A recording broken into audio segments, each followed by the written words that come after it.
Salut à tous, j'espère que ça va. Je suis Samuel Edouard, comme vous le savez tous, du podcast Fouillapot. Et le sujet qui est tendance ces derniers jours, ou trending comme on dit par ici aux États-Unis, c'est la question de classe. Telle musique est classe. Telle façon de se mouvoir, de bouger sur scène est classe. Mais c'est quoi être classe? Eh bien, les dictionnaires nous disent que ce qui est classe est ce qui est distingué. Mais distingué par rapport à quoi? Eh bien, distingué par rapport à quoi? Eh bien, on est dans le relatif. Parce que la notion de ce qui est classe ou pas n'a rien d'absolu en soi. Donc, on peut être classe selon les jugements de certains et pas classe selon des jugements d'autres. Donc, ce qui est classe, dire qu'une chose est classe ou pas, c'est comme dire que la chose, telle ou telle chose est belle ou pas, est sexy ou pas. Ça dépend des valeurs de la personne qui parle. Ça dépend des priorités et des valeurs de la personne qui parle. Ce ne sont pas des jugements qui portent sur les faits. Ce n'est pas des jugements qui portent sur la substance de la chose en tant que telle. Donc, cet adjectif classe par classe est alors utilisé pour discriminer des gens, et des choses. Par exemple, on va considérer telle ou telle musique comme classe parce que on l'associe à telle ou telle partie de la société, à telle ou telle classe sociale. Oui, encore le mot classe sociale. On va dire que tel ou tel type de lecture ou bien tel ou tel type de contenu sur les réseaux sociaux est classe pour les mêmes raisons. Donc,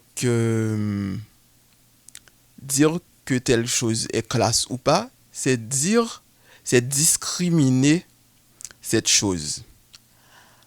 Pierre Bourdieu nous dit que nos goûts nous trahissent plus souvent que nos opinions.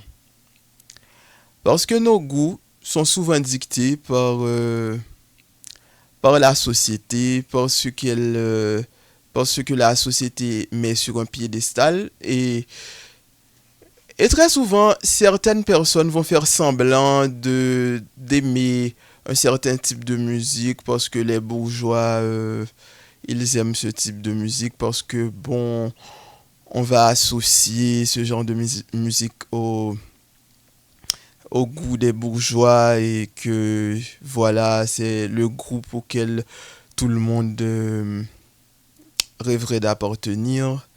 Donc, c'est comme ça. Donc, nous venons de voir que ce qui est classe et ce qui n'est pas classe renvoie à des jugements de valeur et renvoie au goût des classes sociales elles-mêmes.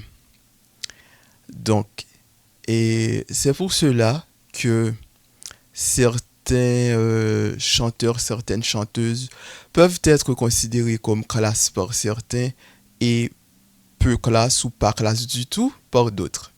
Parce que le chanteur ou la chanteuse est dans le personnage scénique qu'il ou elle campe, va puiser soit dans ses origines sociales ou bien dans les gens dans lesquels il ou elle se reconnaît plus.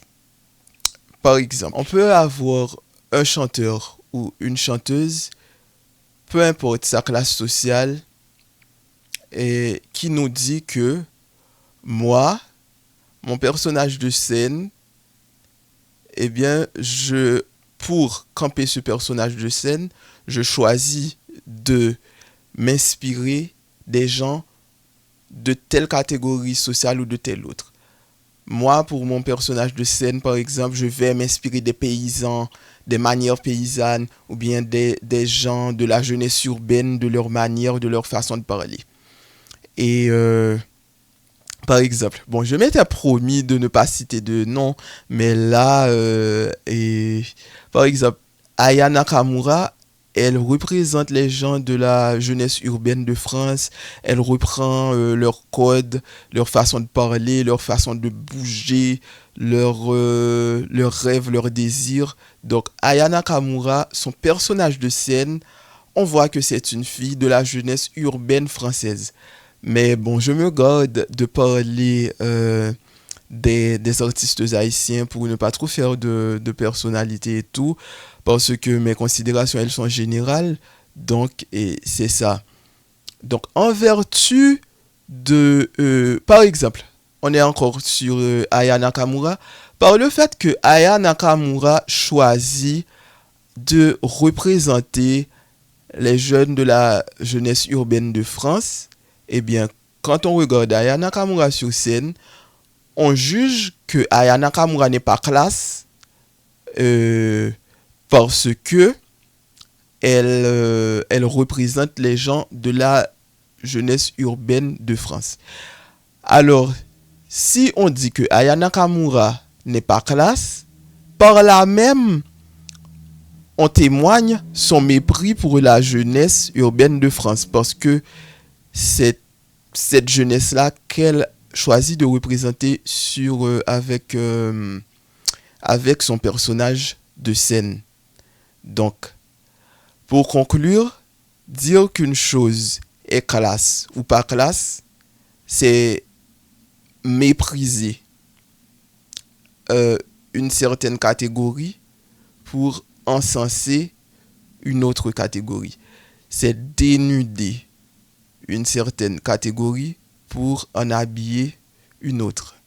Donc, sur France Culture, on dit que le meilleur remède, c'est de puiser partout. Et moi, je suis très d'accord avec eux. Le meilleur remède, c'est de puiser partout. Le meilleur remède, la meilleure chose, c'est de puiser dans toutes les classes.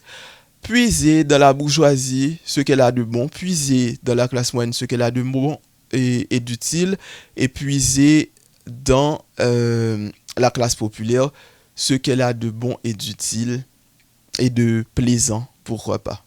Donc puiser partout ce qu'on veut puiser, ce qui sera utile pour nous, ce qui est bon pour nous, et voilà, faire un mélange bien éclectique et respecter l'autre dans ses goûts et préférences. Voilà.